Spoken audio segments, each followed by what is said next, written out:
Welcome to Buckeyes Tomorrow Morning for Thursday, January 9th. I'm your host, Tom Orr. The Cotton Bowl game against Texas is in one day. The game against Michigan in 323 days. So we've got some exciting news today, and that is that we have a new sponsor, GratefulGriddleOH.com. If you're planning your next event, make it unforgettable with Grateful Griddle. Columbus's favorite food truck is serving up smash burgers, gourmet sandwiches, and perhaps most importantly, good vibes. Book your catering today at GratefulGriddleOH.com. All right, so we put out a call for listener questions on the Buckeye Weekly podcast feed and got an absolutely overwhelming tide of questions. We did 2 shows on Wednesday for you already, and we have many more questions still to go. And frankly, there's just not that much time before the game. So you're going to be answering a few of those here on the Buckeyes Tomorrow Morning feed as well. So let's start with this one from @VWChadW. What are your thoughts on the possibility of Arch Manning, getting extended minutes if Ewers struggles completing passes? So this is something we've talked about a little bit as we've been watching through Texas's 3 most recent games.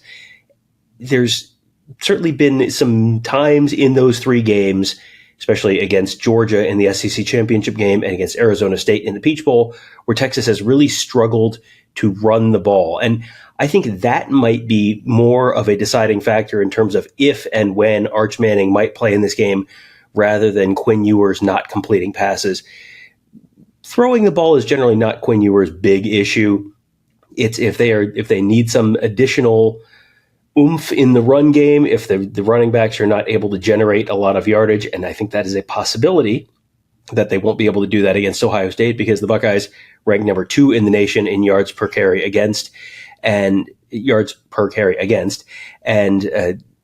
Arizona State and Georgia were both kind of in the 20s.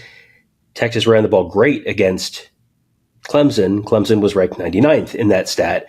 So it figures that they are probably not going to be able to run the ball super well against the Ohio State defense. And that's when you might need to bring in Arch Manning. Arch Manning, they have really been using him mostly in short yardage, in goal line situation, goal to go kind of situations, where you remember the old Tate Martell package for Ohio State when Tate Martell was on the team back in 2018, and they would sort of bring him in goal line situations. Did something similar with Devin Brown last year, sort of having him come in goal line situations and spell Kyle McCord at times during the 2023 season. That's kind of what they've been doing with Arch Manning. I think it's possible that they might bring him in, but having watched those last 3 games now, against Clemson, he had a couple chances to do things and had a ball go through his legs, a snap go through his legs. He had a couple times when they got stopped. The package just didn't work as well as you might think or as well as you might hope. And then he really did not play at all against Arizona State in the Peach Bowl. So I think it's possible that you might see some Arch Manning, and they might just need a little bit of a change-up at some point. I think Texas is probably not going to be able to just march the ball up and down the field against Ohio State all day and all night long. So they may just be looking for a change-up at some point. But in terms of the actual question, the possibility of Arch Manning getting extended minutes, that I think is a little less likely. But of course, this is a do-or-die game. This is Game 7 of the World Series, if you want to, or I guess the LCS, since there's one more game to come after that. So if your pitcher gets bombed in the first inning, sure, maybe you're pulling him and trying something else, but that's a little bit more of a desperation situation. I don't think that the game plan is necessarily going to be to bring in Arch Manning to run the ball a lot. It's a thought that I had earlier in the week as well, but the more we've sort of watched the last couple of games, the more we've sort of talked through things, it doesn't seem like that's super likely to be at least a plan A or plan B kind of thing for Texas. It may be a little bit more of a break glass in case of emergency kind of thing for Texas. Next question from @OldPete1926, is the weather messing up team preparations for the game? And the short answer for that is no, at least not yet. Now, the weather's supposed to roll in around lunchtime on Thursday, Central Time. And it's supposed to be starting with rain and maybe some ice coming down on Thursday, and then it's going to turn into snow. Sounds like the forecast is 3 to 4-ish inches of snow. Could be a little less, could be a little more. There's a lot of this stuff that's going to be happening with the temperature right above or right below the freezing mark. So there's still a little bit of wiggle room in all this stuff. But the Cotton Bowl has come out and said they're playing the game. There was a little bit of question earlier in the week in terms of when the forecast was for 12 inches of snow, 10 inches of snow. There was a little more wiggle room in terms of, hey, you might not be able to hold the game. Now, once we got here, once we landed, the forecast had been updated. It is now to more in that 3 inches of snow range. It's not going to be great traffic-wise around the DFW Metroplex, unquestionably, but it's probably not going to be something that's super, super disruptive. I am expecting on Thursday, most offices in Dallas and Fort Worth probably going to be closed. If you have the option of working remotely, if you have the option of not going to school, I think a lot of schools are going to be closed. I think a lot of offices are going to be closed just to avoid having people on the road when there's a bunch of ice, because that doesn't tend to go well anywhere, least of all somewhere like this where it doesn't happen a whole heck of a lot. But in terms of the actual impact on the team and its preparation, the Buckeyes had their last real serious practice in Columbus before they got an airplane and came down to Dallas. So they had their last serious practice.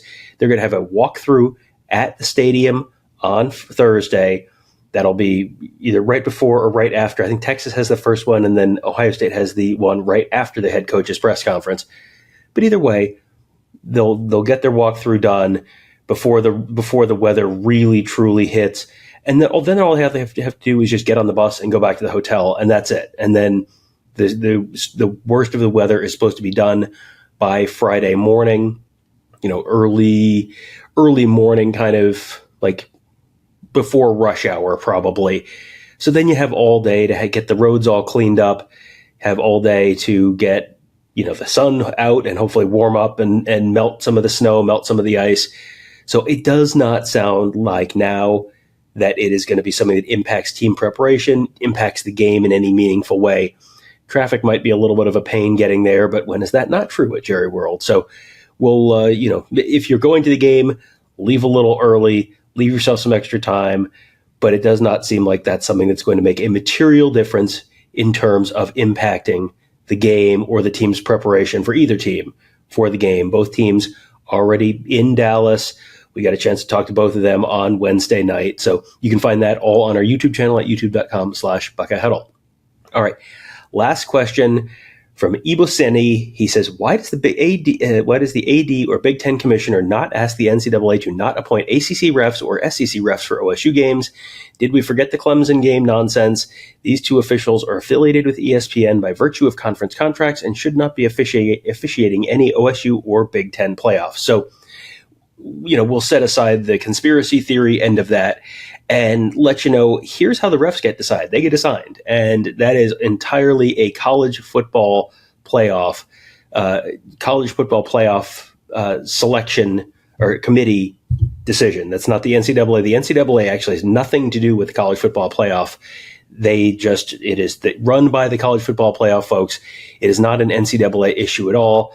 And why does Ohio State not go to the college football playoff committee and say that? Well, because then the college football playoff committee would say, well, if you'd like to forfeit, you can let us know. But Ohio State is not really interested in forfeiting. So therefore, that's kind of a non-starter in terms of a conversation to have around the game, around the officiating, all that kind of stuff.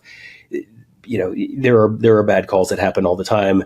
I think we all remember the Jordan Fuller interception / incomplete pass from the 2019 Fiesta Bowl, which I think is sort of the genesis of this whole conversation. There have been believe it or not, if you have watched Big Ten games, if you have watched Big 12 games, their officials miss calls sometimes too. It happens. So yeah, that is not something that's going to be a pretty big non-starter with Ohio State. That's going to be a pretty big non-starter with the Big Ten, and that's certainly going to be a big non-starter with the college football playoff folks. So there you go. So 3 questions. Wanted to run through those for you. We're going to have many, many more questions coming for you on shows on the Buckeye Weekly podcast feed coming up on Thursday and then Friday as well.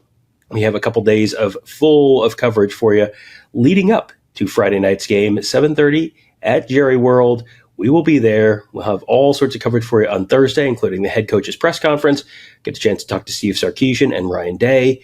They'll have to do the typical photo, shaking hands, standing next to the trophy, all the good stuff you've come to know and love from these bowl games. We'll be there covering all that for you. We'll try and get you a live show while we're over at the stadium as well. A little behind the scenes. The internet at the hotel the media hotel is not great. We've had a lot of trouble getting live shows up, so we've been doing a lot of recorded stuff. We're going to try and do a live show while we're over at the stadium and have hopefully some better internet connection. And then we'll have a bunch of live stuff for you Friday as we count down the hours to the Ohio State Texas college football playoff semifinal in the 2025 Cotton Bowl. I can't wait. Guessing you can't either. Should be a great game. Going to be a lot to talk about before and a lot to talk about after. And a great place to talk about all of it will be at BuckeyeHuddle.com. That's where Tony, Kevin, and I cover the team. Mark covers recruiting. We got our whole team of X's and O's gurus there as well to make you a smarter football fan, all at BuckeyeHuddle.com. We hope to see you there. That'll do it for today. Thank you guys all for joining us. Have a great day. We'll talk to you tomorrow.